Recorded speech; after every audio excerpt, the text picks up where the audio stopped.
Bueno, vamos a hablar de todo lo que está pasando en este ambiente político tan tenso, tan delicado, todo por cuenta de las denuncias de financiación de topes de campaña, sobre todo la que tiene que ver con el presidente de la República. Hemos contactado a Marlon Pavón, él es coordinador de Administración Pública y Transparencia de la MOE. Es un gusto saludarte, Marlon, bienvenido a Red Más Noticias. Muy buenas noches, muchísimas gracias por la invitación.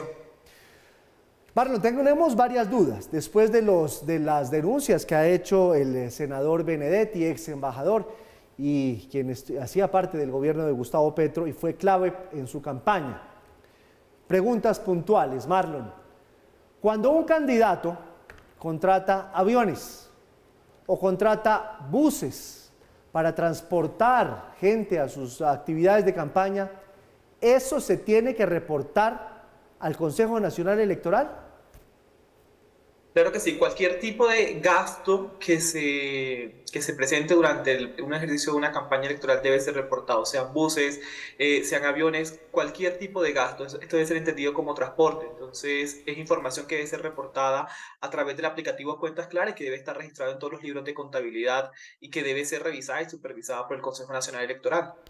Marlon, buenas noches, pero entonces en primera instancia lo que se viene aquí ahora pues es como una investigación de carácter administrativo, si se determina seguramente pasará a lo penal, pero en primera instancia administrativo, ¿debería ser o no expedita? Porque como usted lo señala, todo se debe reportar al CNE y esto tiene que venir desglosado, es decir, tanta plata es de financiación de bancos, tanta plata es de donaciones, entonces uno pensaría que esto pues podemos tener un resultado rápidamente, ¿o no? Efectivamente, o sea, pues, es importante tener en cuenta varias cosas. Uno es la información que se reporta a través de Cuentas Claras y otra cosa es la labor de investigación y de inspección que puede realizar el Consejo Nacional Electoral.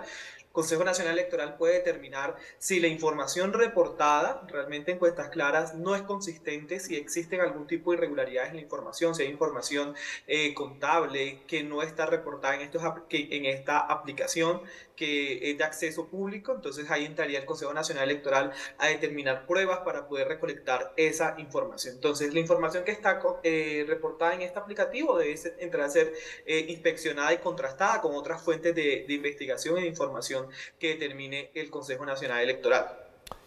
Marlon, vuelvo otra vez a los audios de Armando Benedetti. Él habla de que cualquiera puede prestarle un avión al candidato para moverlo, en fin.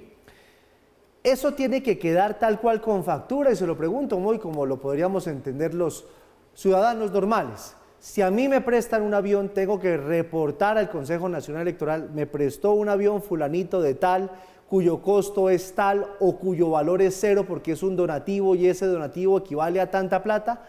¿Así de riguroso tiene que ser el proceso? Así de riguroso debe ser, pero aquí hago una aclaración. Cualquier tipo de donación debe ser estimada en su valor comercial. Entonces, si decimos que donaron el transporte por avión terrestre, o donaron un concierto, o un cierre de campaña, o donaron una consultoría de X o Y profesional, cualquier tipo de donación debe ser estimada en su valor comercial y todo esto entra a sumar para los límites de la financiación. Recordemos que los topes para la financiación en primera vuelta eran de 28.536 millones aproximadamente y en segunda vuelta era aproximadamente de 13.347 millones de pesos. Entonces, toda esta información, sea donación o no sea donación, sea un crédito o otro tipo de ingreso a la campaña, toda esta información debe ser registrada. Importante ahí tener claridad que cualquier donación debe ser estimada en su valor comercial. Marlon, y ya que usted menciona esto de los topes, sobre eso le quería preguntar, a ver si tenemos la misma información. Para esa primera vuelta, la campaña presidencial de Gustavo Petro reportó al Consejo Nacional Electoral el equivalente al 99% de ese tope. Para la segunda vuelta, el 96% de ese tope. Estamos en los mismos porcentajes y es el candidato que más gastó.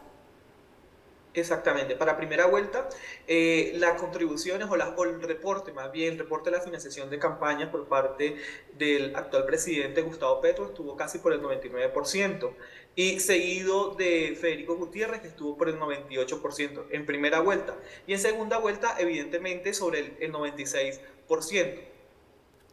Marlon, si el tope de campaña en el primero era 27.000 mal contados y en el segundo era de 13.000, ¿En dónde se meten 15.000? Que es lo que dice Armando Benedetti. La pregunta es, ¿el Consejo Nacional Electoral, en su opinión, tiene suficientes dientes o personal para entrar en la rigurosidad de una investigación de este calado? Bueno, aquí pues ya se dio a conocer que el día de ayer el Consejo Nacional Electoral llamó a indagatoria al señor Benedetti para que ampliara la información sobre lo que dio a conocer en los audios que la ciudadanía ya conoce, lo cual se está hablando de unos 15.000 millones de pesos. Entonces aquí el Consejo Nacional Electoral tiene que entrar a indagar y contrastar esta información. Si tiene dientes, lamentablemente, digamos, las instituciones no tienen, o en este caso el Consejo Nacional Electoral, no tiene la capacidad para poder determinar la cantidad de recursos que entran en una campaña, porque como te lo digo, una cosa es lo que reportan en cuentas claras, pero otro es realmente lo que está sucediendo en las campañas electorales. Entonces, aquí el Consejo Nacional Electoral tiene que actuar de manera rápida para poder recolectar la mayor cantidad de información que puedan llegar a recolectar para poder contrastar y determinar si realmente ingresaron 15.000 millones de pesos, como lo está diciendo el señor Benedetti, o no ingresaron esos 15.000 millones de pesos, y poder verificar si en últimas no hubo violación de los topes. Pero aquí existe una debilidad, y lo reitero, una debilidad institucional para poder determinar este tipo de investigaciones relacionadas con la financiación de las campañas, que es lo que más afecta un proceso electoral. Se dio con Odebrecht, en los cuales por parte del Consejo Nacional Electoral no ha habido ningún tipo de investigación y sanción. Recordemos que eso pasó en las campañas electorales de hace algunos años, también a candidaturas presidenciales. El proceso 8000, tampoco el Consejo Nacional Electoral indagó e investigó de manera oportuna y contundente para poder determinar qué pasó con estos recursos. Y así en cualquier tipo de campaña. Hablemos de campañas también de consejos, alcaldías. Y ahorita nos estamos enfrentando a un proceso electoral en el cual la autoridad electoral ya debería estar verificando esos procesos de campaña que se están haciendo por fuera de tiempo, para poder determinar de dónde vienen esos recursos, el origen de esos recursos, el monto de esos recursos, y también tener en cuenta un poco lo que sucede en el proceso electoral cuando ya inicia. Estamos casi a 4 meses de que inicia el proceso electoral, y en estos momentos la autoridad debería estar ya adecuando la institucionalidad para poder hacer un seguimiento y verificación. Yo te doy un dato, por ejemplo, en el 2019 las elecciones de autoridades locales, antes de las elecciones, una semana o 2 semanas antes de las elecciones, solamente el 8,4% de las candidaturas, habían reportado algún tipo de información al cierre a 2 semanas del cierre de las campañas electorales. Entonces, aquí la dificultad es grandísima y el reto es enorme por parte del Consejo Nacional Electoral para que realmente investigue y determine qué pasó con estos recursos. Pues es Marlon Pavón, coordinador de Administración Pública y Transparencia de la MOE. Es un gusto tenerte con nosotros, Marlon. Que tengas una buena noche. Muy buenas noches a ustedes y muchísimas gracias por la invitación.